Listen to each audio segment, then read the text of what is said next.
Friends, welcome to quick revision point. My name is Raksha Srivastava. Friends, आज हम Hindi pedagogy को discuss करेंगे, अलग अलग सेट को डिस्कस करेंगे फ्रेंड, मॉक टेस्ट को, जो कि फ्रेंड एग्जाम के लिए इंपॉर्टेंट है हिंदी में।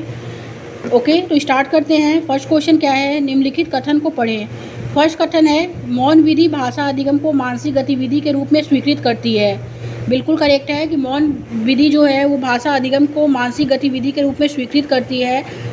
और सेकंड है कि मौन विधि में शिक्षार्थी एक वैज्ञानिक या अन्वेषक हैं जो अनुभवों और अवसरों के आधार पर भाषा के प्रति अपनी समझ बनाता है। तो इसमें फर्स्ट एंड सेकंड दोनों सही है, और फर्स्ट जो है वो सेकंड का कारक है। ओके, तो राइट आंसर फ्रेंड्स सी हो जाएगा। नेक्स्ट क्वेश्चन देखेंगे, भाषा की कक्षा में अध्यापक और विद्यार्थी के बीच संबंध कैसा होना चाहिए। ए है अध्यापक व्याख्या करने वाला और विद्यार्थी श्रोता होना चाहिए। बी है अध्यापक सत्ताधारी और विद्यार्थी मौन ग्राहकर्ता होना चाहिए। सी है अध्यापक और विद्यार्थी आपस में साझेदार होने चाहिए। एंड डी है अध्यापक निर्देशक और विद्यार्थी अनुसरणकर्ता होना चाहिए। तो भाषा की कक्षा में अध्यापक और विद्यार्थी के बीच संबंध कैसा होना चाहिए, तो अध्यापक और विद्यार्थी आपस में साझेदार होने चाहिए। ओके, राइट आंसर सी हो जाएगा। आगे देखेंगे, भाषा शिक्षण में कौन सा परामर्श अधिगम सिद्धांत पर आधारित है। ए है कार्य आधारित भाषा अधिगम। बी है पाठ्य सामग्री आधारित भाषा शिक्षण। सी है समुदाय आधारित भाषा अधिगम। एंड डी है सुझाव कोष। तो भाषा शिक्षण में कौन सा परामर्श अधिगम सिद्धांत पर आधारित है, तो वो है समुदाय आधारित भाषा अधिगम। समुदाय आधारित भाषा अधिगम जो होता है वो भाषा शिक्षण में परामर्श अधिगम सिद्धांत पर आधारित होता है। ओके, राइट आंसर सी हो जाएगा। नेक्स्ट क्वेश्चन देखेंगे फ्रेंड, समूची पाठचर्या में भाषा का केंद्र बिंदु किस पर होना चाहिए। तो ए है सभी कक्षाओं में मुख्यतः भाषा शिक्षण। बी है सभी विषयों की मदद से भाषा शिक्षण। सी है विशेष सत्रों में भाषा शिक्षण।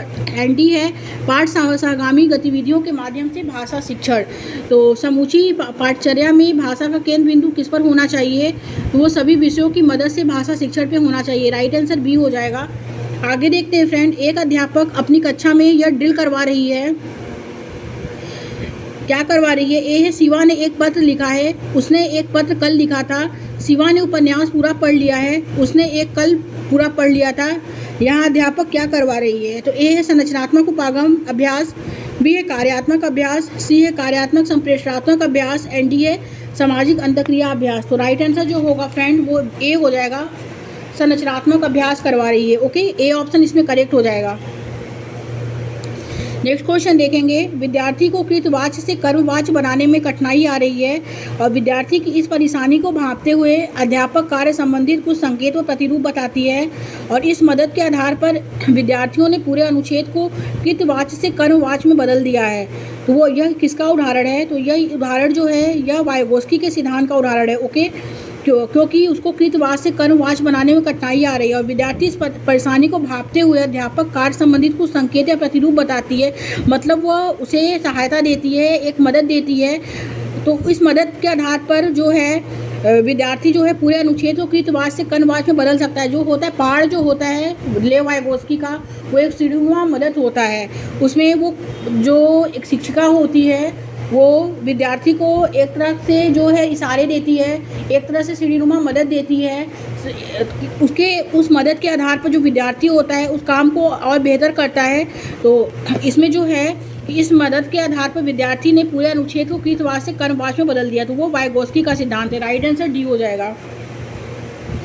नेक्स्ट क्वेश्चन देखेंगे फ्रेंड, अध्यापिका विद्यार्थी को कुछ संकेतों जैसे कहानी का शीर्षक, कहानी के पात्र, थीम, अंत और संदेश के आधार पर कहानी पूरी करने के लिए कहती है। यहाँ विद्यार्थी किस प्रकार की गतिविधि में शामिल है, तो ए है संज्ञानात्मक रचनावाद। बी है सामाजिक रचनावाद। सी है व्यवहारवाद। एंड डी है संरचनावाद। तो करेक्ट आंसर जो होगा ए हो जाएगा, संज्ञानात्मक रचनावाद। नेक्स्ट क्वेश्चन देखेंगे, अध्यापिका अपने विद्यार्थी से उसकी पहली हवाई यात्रा कहानी पर चर्चा करती है और फिर इस को कक्षा के सामने अभिनीत करने के लिए कहती है। अध्यापक विद्यार्थी को क्या विकसित करना चाहती है, तो वो रचनात्मकता, संप्रेषण और सहयोग को विकसित करना चाहती है, और समालोचनात्मक सोच चिंतन जो ये गलत है। पहला, दूसरा, तीसरा राइट आंसर हो जाएगा, तो करेक्ट आंसर ए हो जाएगा। स्थिति मूलक भाषा शिक्षण किस पर आधारित है। ए है अभिक्रमीकरण, प्रोग्रामिंग, अभ्यास और उत्पादन पर, तैयारी, प्रस्तुतिकरण और अभ्यास पर, प्रस्तुतिकरण, अभ्यास और उत्पादन पर, तैयारी, प्रस्तुतिकरण और उत्पादन पर। तो स्थिति मूलक भाषा शिक्षण जो आधारित होता है वो प्रस्तुतिकरण, अभ्यास और उत्पादन पर आधारित होता है। राइट आंसर सी हो जाएगा। नेक्स्ट क्वेश्चन देखेंगे, सिद्धांतों को ध्यान में रखते हुए उन उपागमों की पहचान करें जो इन सिद्धांतों का अनुसरण करते हैं। तो फर्स्ट है बोली जा रही और लिखित सामग्री की संरचना और व्याकरणिक विशेषताओं का प्रतिरूप से शिक्षण, और सेकंड है इसमें सामाजिक और सांस्कृतिक संदर्भों से बोली जा रही और लिखित सामग्री का जुड़ाव बनाना। एनसी है ऐसे कार्य इकाइयों की योजना बनाना जिनका मुख्य केंद्र बिंदु समूची सामग्री के आधार पर कौशल विकसित करने पर हो। ओके, तो इसे हम पाठ सामग्री आधारित निर्देश कहते हैं। राइट आंसर बी हो जाएगा। नेक्स्ट क्वेश्चन देखेंगे, निम्नलिखित पद्धति कार्य को पढ़ें और क्रियान्वयन की दृष्टि से क्रम दें। तो फर्स्ट है इसमें पहले है पाठ्यक्रम के उद्देश्यों का उल्लेख करना, फिर है टॉपिक, थीम और स्थितियों को चिन्हित करना, फिर है इसमें अधिगम गतिविधि की अभिकल्पना करना, और फिर है इसमें निर्देश देना, मॉनिटरिंग और विद्यार्थियों की प्रगति का आकलन करना। तो राइट आंसर सी हो जाएगा फ्रेंड। नेक्स्ट क्वेश्चन, कक्षा अध्यापक का मुख्य उत्तरदायित्व क्या है?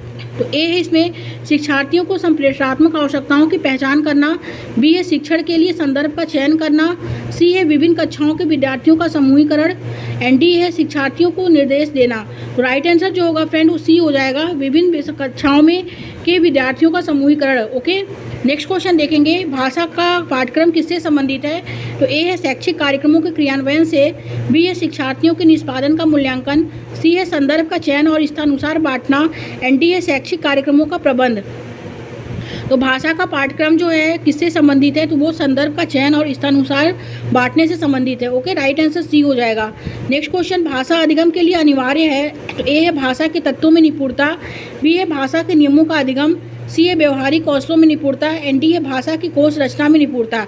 तो करेक्ट आंसर जो होगा डी हो जाएगा, भाषा की कोश रचना में निपुणता। नेक्स्ट क्वेश्चन, भाषा अधिगम का प्रक्रियात्मक पाठ्यक्रम किस पर आधारित है?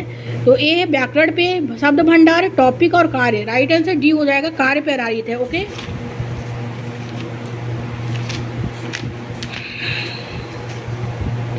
नेक्स्ट क्वेश्चन देखेंगे फ्रेंड।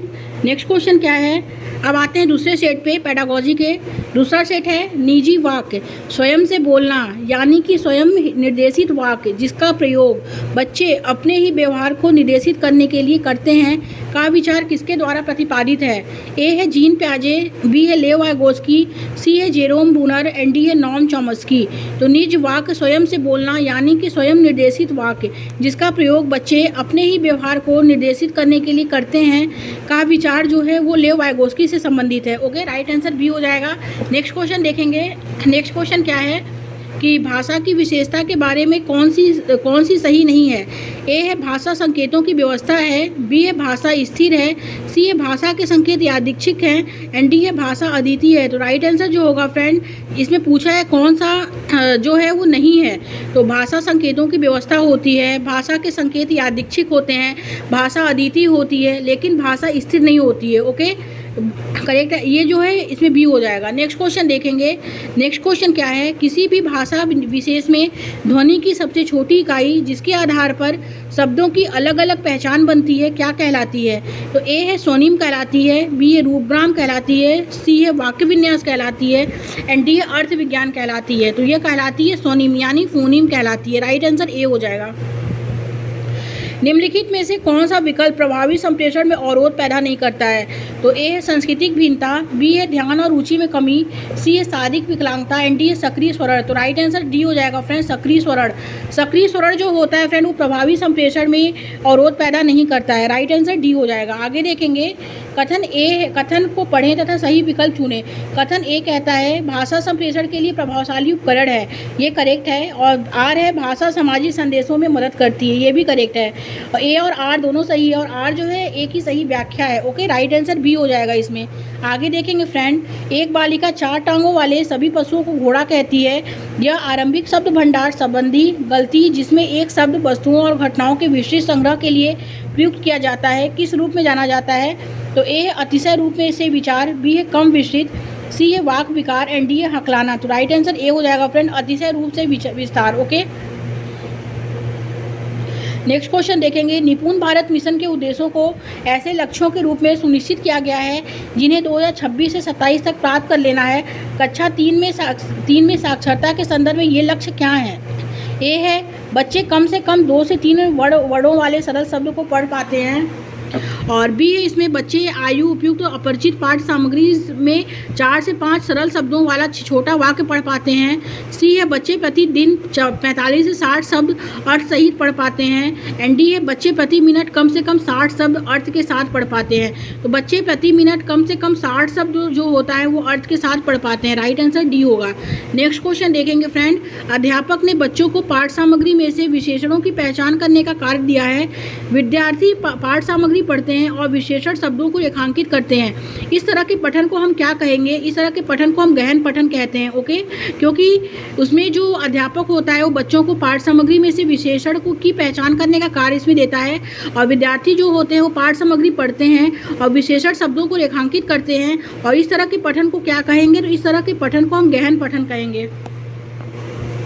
नेक्स्ट क्वेश्चन, अध्यापन की एक विधि है जिसमें अध्यापक और 2 से 4 शिष्य एक सहयोगात्मक अधिगम समूह बनाते हैं। निकटस्थ विकास के क्षेत्र के सिद्धांत के आधार पर पाठ्य सामग्री की विषय वस्तु पर एक दूसरे से संवाद करते हैं। इसे पठन बोध में सुधार आता है। इस विधि को क्या कहेंगे? तो इसी विधि को हम पारस्परिक अध्यापन कहेंगे। पारस्परिक अध्यापन जो होता है वो लेव वाइगोत्स्की के सिद्धांत में है। उसमें जो होता है उसमें बच्चे जो होते हैं एक दूसरे से अंतःक्रिया करते हैं, पारस्परिक अंतःक्रिया करते हैं, पारस्परिक सहयोग करते हैं, जिससे कि उनके पठन में या उनको कुछ सीखने में जो है आसानी होती है। ओके, तो वो जो भी सीखते हैं वो दूसरे से अंतःक्रिया करके सीखते हैं। ओके, तो राइट आंसर जो होगा पारस्परिक अध्यापन, राइट आंसर बी हो जाएगा। नेक्स्ट क्वेश्चन देखेंगे, कक्षा 4 की अध्यापिका अपने विद्यार्थी को दिए गए विषय पर लेखन पूर्व गतिविधि के रूप में अपने विचार अभिव्यक्त करने के लिए कहती है। इस युक्ति को क्या कहेंगे? इस युक्ति को मानस मंथन कहेंगे। राइट आंसर ए हो जाएगा। नेक्स्ट क्वेश्चन देखेंगे, शिशु की पहली वाक् ध्वनि को कूजन और बबलाना कहते हैं। बबलाना से तात्पर्य क्या है? ए है, कुछ कहने संप्रेषित करने के लिए ध्वनियों के साथ प्रयोग कर किसी प्रचलित शब्द को न कह पाना। सेकंड है, 2 माह की अवस्था वाले शिशु द्वारा शोर जैसी सुखद ध्वनियाँ कहना। सी है, 6 माह की आयु में व्यंजन स्वर के मिश्रण वाली दोहराव वाली लंबी तंतान। एंड डी है, वयस्क द्वारा ऊंचे स्वर में अतिशय स्वर शैली में बोले गए छोटे वाक्य। तो शिशु की पहली वाक्य ध्वनि को कूजन और बबलाना कहते हैं। बबलाना से जो तात्पर्य होता है वह यह है कि कुछ कहने संप्रेषित करने के लिए ध्वनियों के साथ प्रयोग कर किसी प्रचलित शब्द को न कह पाना। राइट आंसर ए हो जाएगा। आगे देखेंगे फ्रेंड, अध्यापक पाठ्य सामग्री पढ़ाने के बाद बच्चों को पठन के बाद की गतिविधि करवाना चाहता है। अध्यापक को किस गतिविधि का चयन नहीं करना चाहिए? तो उसे अनुमान लगाने का चयन नहीं करना चाहिए। ओके, राइट आंसर डी हो जाएगा। आगे देखेंगे, अध्यापक ने अपने विद्यार्थियों का आकलन करने के लिए उनके लिखित कार्यों का संग्रह कर पोर्टफोलियो तैयार करने के लिए कहा, जैसे कि उनके लिखित कार्य के 6 सर्वोत्तम नमूने। यह किस प्रकार का आकलन है? यह जो है ये विद्यार्थी अनुकूल है। राइट आंसर बी हो जाएगा। नेक्स्ट क्वेश्चन, एक अध्यापक भाषा अधिगम के लिए अपने प्राथमिक स्तर के विद्यार्थियों की मदद के लिए कक्षा में निवेश समृद्ध परिवेश सृजित करता है। इस प्रकार का परिवेश विद्यार्थी को किस तरह से मदद करेगा? तो ए है, इसमें लक्ष्य भाषा के व्याकरणिक नियमों को याद कर रखने में। बी है, भाषा की संरचना को समझने में। सी है, लक्ष्य भाषा को घर की भाषा में अनुवाद करके सीखने में। एंड डी है, ऐसे अवसर देने में जहां बार बार भाषा के स्वरूपों पर ध्यान जाता है और सीखने के मौके मिलते हैं। तो राइट आंसर डी हो जाएगा। नेक्स्ट क्वेश्चन, प्रक्रिया आधारित लेखन किस चरण से आरंभ होता है? तो ए है, मानस मंथन। बी है, प्रारूप तैयार करना। सी है, समीक्षा करना। एंड डी है, प्रकाशन करना। तो प्रक्रिया आधारित लेखन जो होता है वो मानस मंथन यानी ब्रेन स्टॉर्मिंग से आरंभ होता है। राइट आंसर ए हो जाएगा फ्रेंड। आते हैं तीसरे सेट पे। तीसरे सेट में क्वेश्चन क्या है इसमें है फ्रेंड, इसमें क्वेश्चन है कि निम्नलिखित में से किन विदेशी भाषाओं की अनुशंसा राष्ट्रीय शिक्षा नीति द्वारा एक विद्यालय में अतिरिक्त विकल्प के रूप में की जाती है? ए है, मंदारिन, जापानी, थाई, फ्रेंच, जर्मन, स्पेनिश, पुर्तगाली और रूसी। और बी है, इसमें कोरियन, जापानी, थाई, फ्रेंच, जर्मन, स्पेनिश, पुर्तगाली और रूसी। एंड सी है, कोरियन, जापानी, थाई, फ्रेंच, जर्मन, स्पेनिश, पुर्तगाली और वर्मी। एंड डी है, कोरियन, जापानी, थाई, फ्रेंच, जर्मन, स्पेनिश, फारसी और रूसी। ओके, तो निम्नलिखित में से किस विदेशी भाषाओं की अनुशंसा राष्ट्रीय शिक्षा नीति द्वारा एक विद्यालय में अतिरिक्त विकल्प के रूप में की जाती है? तो वो की जाती है कोरियन, जापानी, थाई, फ्रेंच, जर्मन, स्पेनिश, पुर्तगाली और रूसी। ओके, करेक्ट आंसर बी हो जाएगा फ्रेंड। आगे देखेंगे, तमिलनाडु के एक जिले में एक विशिष्ट समुदाय विशिष्ट तरीके से तमिल बोलता है और दूसरे बिना किसी कठिनाई के समझ सकते हैं। इसे किस रूप में जाना जाएगा? तो इसे जो जाना जाता है वो विभिन्न भाषा के रूप में जाना जाएगा। ओके, नेक्स्ट क्वेश्चन देखते हैं, निम्नलिखित में से भाषा का कौन सा प्रयोग जुलूस के उद्देश्य के लिए कार्निवाल भाषा प्रयोग के रूप में जाना जाएगा? तो ए है प्रशासन के लिए भाषा, बी है शिक्षा के लिए भाषा, सी है औपचारिक अवसरों जैसे कि नौकरी हेतु साक्षात्कार के लिए भाषा, एंड डी है जन्म विवाह जैसी रीतियों के लिए भाषा। तो राइट आंसर डी हो जाएगा फ्रेंड, जन्म विवाह जैसी रीतियों के लिए भाषा। नेक्स्ट क्वेश्चन देखेंगे, बिना किसी प्रयास के मातृभाषा या घर की भाषा सीखने की मानवीय क्षमता को किस रूप में जाना जाएगा? तो ए है मानव द्वारा सीखी गई भाषा की मूल प्रवृत्ति, एंड बी है भाषा सहज बोध, सी है बहुभाषिकता, एंड डी है इसमें भाषा अर्जित करने का उपकरण। तो बिना किसी प्रयास के मातृभाषा या घर की भाषा सीखने की मानवीय क्षमता को जो जाना जाएगा वो भाषा अर्जित करने के उपकरण के रूप में जाना जाएगा। राइट आंसर जो होगा फ्रेंड,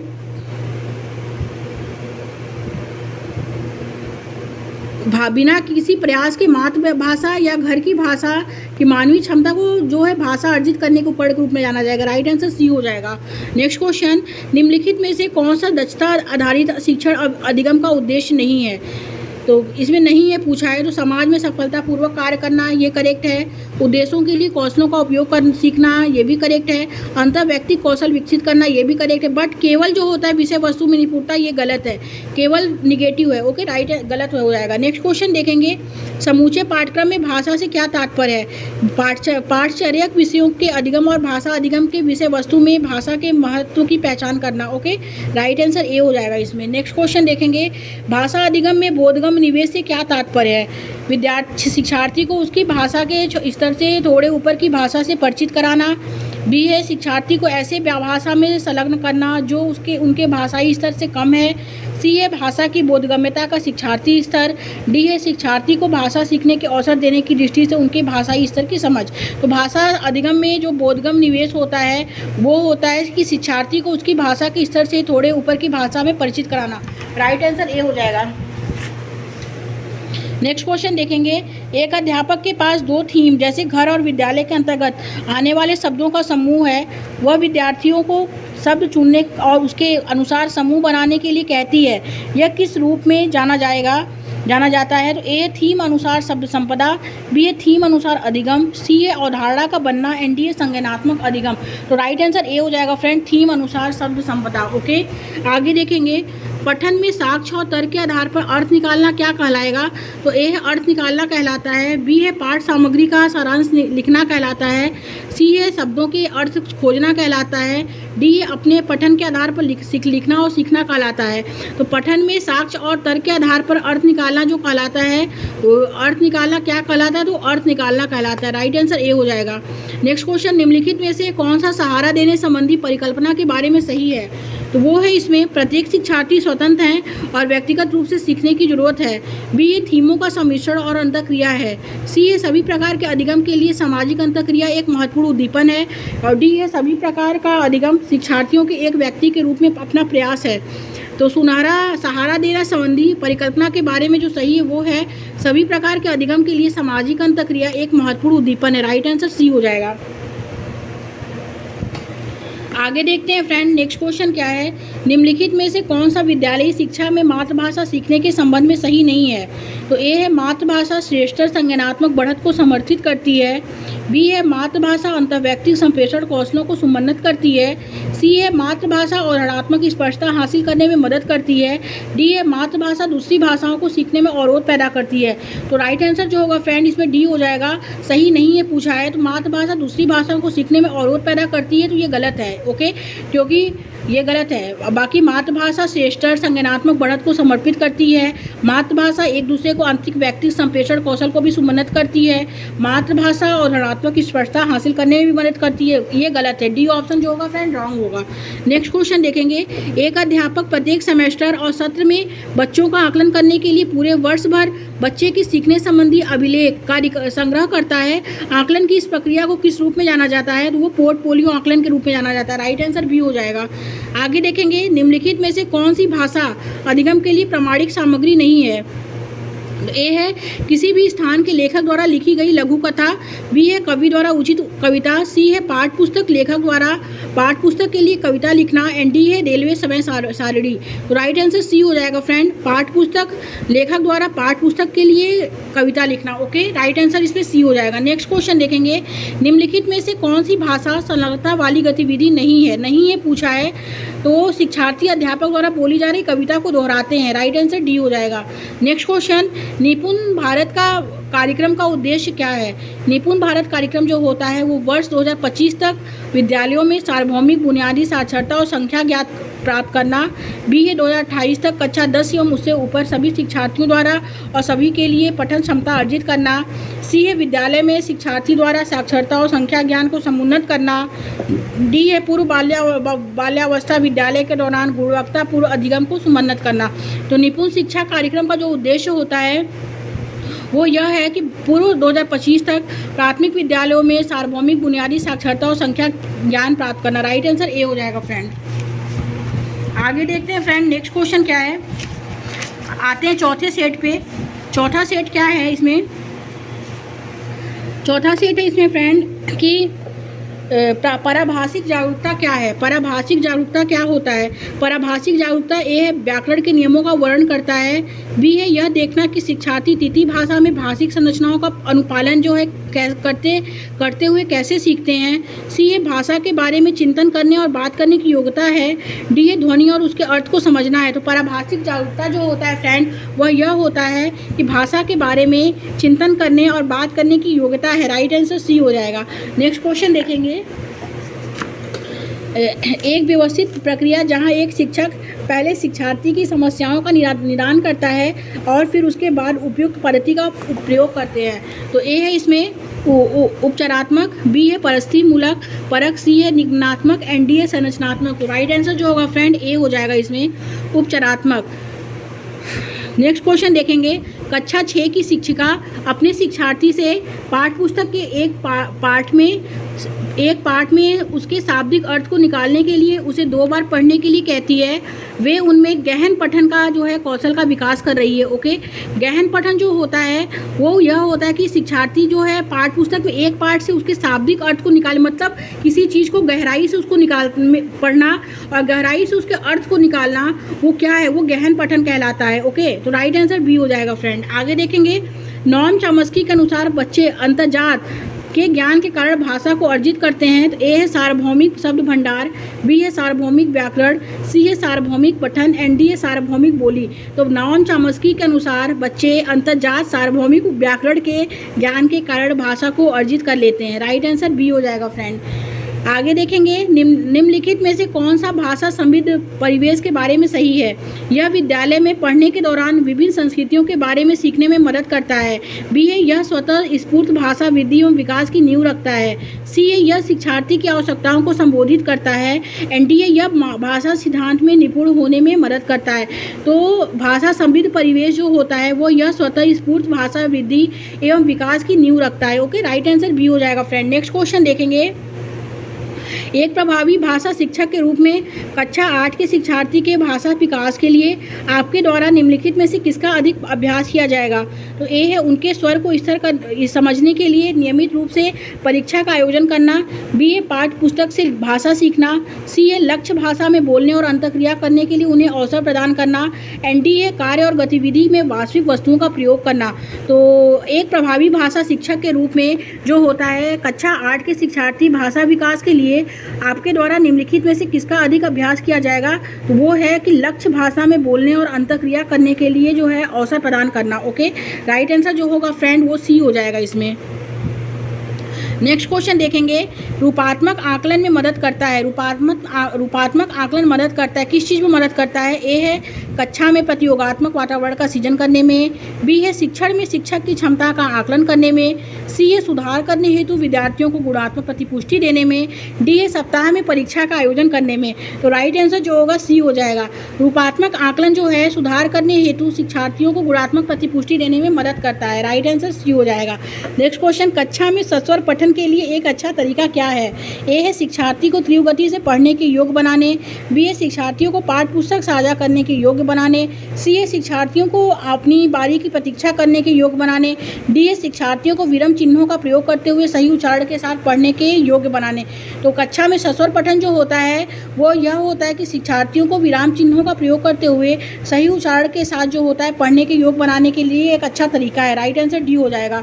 नेक्स्ट क्वेश्चन देखेंगे, शिक्षक छोटे बच्चों में अच्छे कौशल का विकास कैसे कर सकते हैं? तो शिक्षक जो होता है छोटे बच्चों में अच्छे कौशल का विकास करते हैं शिक्षार्थियों ने जो अच्छा कार्य किया है उसकी प्रशंसा करते हुए और अपने आगे सुधार हेतु विशेष टिप्पणी द्वारा। ओके, राइट आंसर बी हो जाएगा।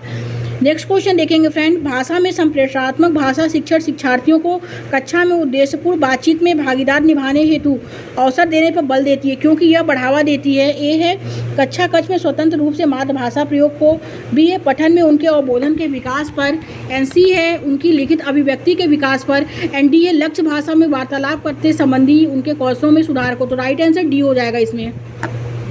नेक्स्ट क्वेश्चन, पठन और बोधन की योग्यता है क्या है? ए है पाठ्य वस्तु के अर्थ को समझने के लिए उसके सभी शब्दों को समझें, बी है लिखित संकेतों को उससे संबद्ध ध्वनियों में अनुदित करने, सी है प्रभावपूर्ण पठन हेतु अक्षरों के प्रत्यक्षण और डिकोड करने, डी है अर्थ निर्माण हेतु पाठ्य वस्तु के साथ अंतःक्रिया करने। तो राइट आंसर डी हो जाएगा। अर्थ निर्माण हेतु जो है अर्थ निर्माण हेतु पाठ्य वस्तु के साथ अंतःक्रिया करने। ओके, नेक्स्ट क्वेश्चन देखेंगे, पाठ्य वस्तु के कठिन शब्दों के साथ व्यवहार करने के लिए भाषा शिक्षिका पहले शब्दों को मातृभाषा में रूपांतरित करती है और फिर शिक्षार्थियों को उन्हें याद करने के लिए कहती है। वे जो है व्याकरण अनुवाद पद्धति का क्या करती है? प्रयोग कर रही है। ओके, राइट आंसर ए हो जाएगा। जब शिक्षार्थी लेखन प्रक्रिया शुरू करते हैं तो पहला चरण क्या होता है? पहला चरण जो होता है ए है मस्तिष्क आलोड़न, बी है मसौदा तैयार करना, सी है संपादित करना, एंड डी है संशोधन करना। तो वो होता है मस्तिष्क आलोड़न। ओके, नेक्स्ट क्वेश्चन देखेंगे फ्रेंड, एक भाषा शिक्षक को शिक्षार्थियों का आकलन करते समय ध्यान केंद्रित करना चाहिए। किस पे ध्यान केंद्रित करना चाहिए? तो ए है शिक्षार्थियों के निष्पादन के बारे में सूचना एकत्र करने के लिए विविध तरीकों का प्रयोग करने, बी है इसकी इकाई परीक्षा का आयोजन करने और उनके निष्पादन के मापन के लिए उनका रिकॉर्ड रखने, सी है मौखिक परीक्षा पर बल देने और आकलन करने, डी है परियोजना कार्य देने पर। ओके, तो राइट आंसर ए हो जाएगा फ्रेंड कि शिक्षार्थियों के निष्पादन के बारे में सूचना एकत्र करने के लिए विविध तरीकों का प्रयोग करने। राइट आंसर ए हो जाएगा। नेक्स्ट क्वेश्चन, भाषा सीखने के बारे में निम्नलिखित में से कौन सा कथन सत्य है? तो ए है जब हम दूसरी भाषा सीखते हैं तो हमें उस भाषा या भाषी की तरह उच्चारण करना चाहिए, बी है प्रथम भाषा अन्य भाषाओं को सीखने में हस्तक्षेप करती है, सी है प्रथम भाषा अन्य भाषाओं को सीखने में सहयोग करती है, डी है प्रथम भाषा सीखने के लिए व्याकरण सीखना अनिवार्य है। तो राइट आंसर सी हो जाएगा। प्रथम भाषा अन्य भाषाओं को सीखने में सहयोग करती है। राइट आंसर सी हो जाएगा।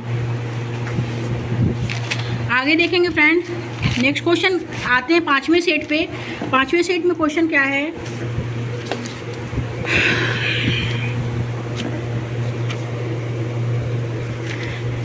नेक्स्ट क्वेश्चन है फ्रेंड कि कक्षा 7 की शिक्षिका एक पत्री कविता के पठन उपरांत कार्य के रूप में शिक्षार्थियों से सूखी पत्तियों से विभिन्न जानवरों की तस्वीरें बनाने के लिए कहती है। वे एक कक्षा 7 की शिक्षिका है, एक पत्ती और कविता के पठन उपरांत कार्य के रूप में शिक्षार्थियों से सूखी पत्तियों से विभिन्न जानवरों की तस्वीरें बनाने के लिए कहती है।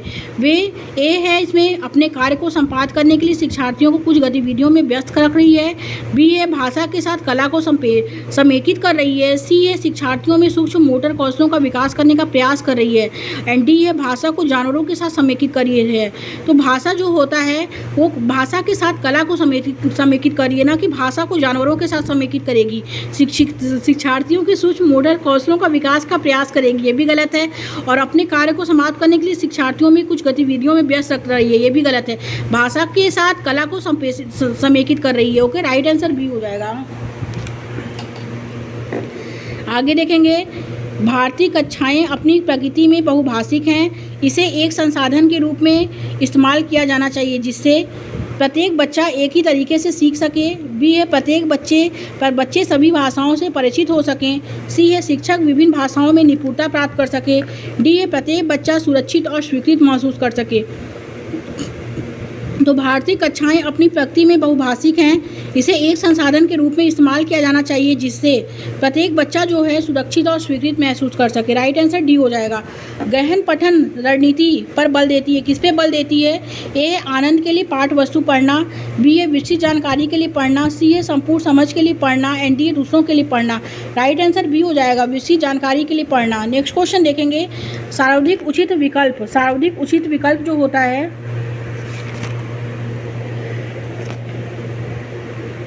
एक मिनट रहना, हाँ सॉरी, सर्वाधिक उचित विकल्प का चयन करते हुए निम्नलिखित कथन को पूरा कीजिए। उदीयमान पाठक के लिए चित्र पठन एक मूल्यांकन संसाधन हो सकता है क्योंकि यह महत्वपूर्ण संकेत उपलब्ध कराता है कि कहानी में क्या हो रहा है।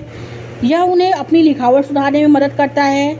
यह उन्हें आत्मविश्वासी और अच्छा लेखक बनाता है। यह उन्हें श्रव्य शिक्षार्थी बनाता है। राइट आंसर ए हो जाएगा फ्रेंड। नेक्स्ट क्वेश्चन, एक प्रभावी अनुच्छेद लेखन में शामिल है सुपाठ एवं अच्छी लिखावट, विषय वस्तु में कठिन शब्द। एंड सी है विचार प्रस्तुति और सुसंगता। एंड डी है विद्यार्थियों को शामिल करने के लिए अलंकारिक भाषा। राइट आंसर सी हो जाएगा फ्रेंड। ओके, विचार प्रस्तुति और सुसंगता। नेक्स्ट क्वेश्चन देखेंगे, छोटे बच्चे किसी भी सतह पर पेंसिल या मोमी रंगों को आगे पीछे घुमाना पसंद करते हैं, यह कहलाता है।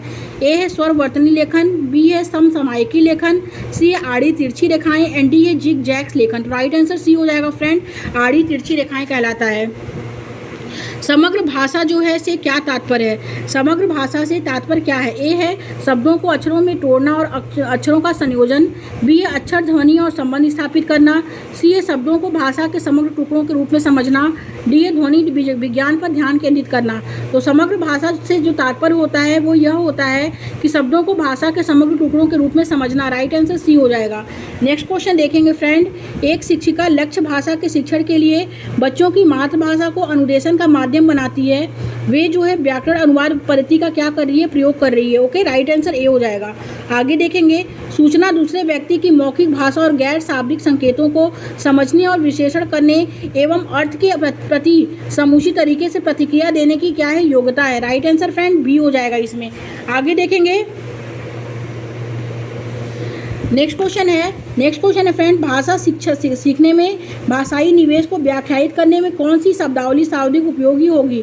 तो वो होगा देखभाल करने वाले वाक्य। ओके, राइट आंसर ए हो जाएगा।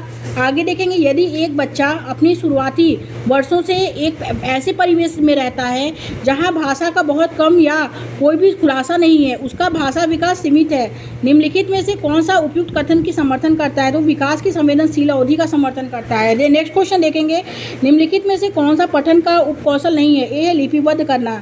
लिपिबद्ध करना जो है वो पठन का उपकौशल नहीं है, ये गलत है। ओके, और नेक्स्ट क्वेश्चन देखेंगे, एक शिक्षक इस बात में विश्वास करता है कि शिक्षार्थी को आधिकारिक बोधगम्य निवेश दिए जाने चाहिए क्योंकि यह भाषा अर्जन को सुगम बनाता है। शिक्षा का यह विश्वास स्टीफन क्रेसन का भाषा अर्जन के सिद्धांत से संबंधित है। ओके, स्टीफन क्रेसन के अकॉर्डिंग, स्टीफन क्रेसन जो है इनका जो थ्योरी है वो बहुत इंपॉर्टेंट है। ओके, तो इनकी थ्योरी जो होती है वो इंग्लिश में पूछी जाती है और हिंदी में पूछी जाती है। तो एक शिक्षक इस बात में विश्वास करता है कि शिक्षार्थियों को आधिकारिक बोधगम्य निवेश दिए जाने चाहिए। ओके, क्योंकि भाषा अर्जन को सुगम बनाता है। भाषा अर्जन को सुगम जो बनाता है, तो शिक्षक का यह विश्वास जो है वो किससे संबंधित है? तो स्टीफन क्रेसन के भाषा अर्जन सिद्धांत से संबंधित है। राइट आंसर डी हो जाएगा।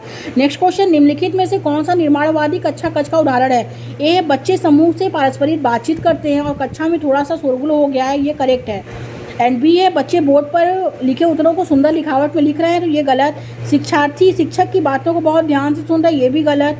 एंड डी है, शिक्षार्थी को अनुभवी जो है शिक्षकों द्वारा बढ़ाया जाता है, तो ये भी गलत। बच्चे समूह में परस्पर बातचीत करते हैं और कक्षा में थोड़ा सा शोरगुल भी हो रहा है। ओके, राइट आंसर डी है। जब समूह में बात करेंगे तो थोड़ा सा शोरगुल तो होगा ही। तो ये क्या है? ये निर्माणवादी कक्षा कक्ष का उदाहरण है। राइट आंसर ए हो जाएगा। नेक्स्ट एंड लास्ट क्वेश्चन देखेंगे फ्रेंड। भाषा का विचार सापेक्ष रूप से इस विचार में समर्थित है कि ए है भाषा हमारे चिंतन और प्रत्याचरण के निर्धारण की अपेक्षा जो है मनन करती है। बी है भाषा और संस्कृति अलग और स्वतंत्र है। सी है हम दुनिया के बारे में जिस तरह से चिंतन करते हैं और देखते हैं भाषा उसका निर्धारण करती है। डी है विचारों को आकार देने में भाषा की कोई भूमिका नहीं है। तो राइट आंसर इसमें ए हो जाएगा। भाषा हमारे चिंतन और प्रत्याचरण के निर्धारण की जो क्या करती है अपेक्षा और मनन करती है। ओके, राइट आंसर ए हो जाएगा फ्रेंड्स। Thank you friends.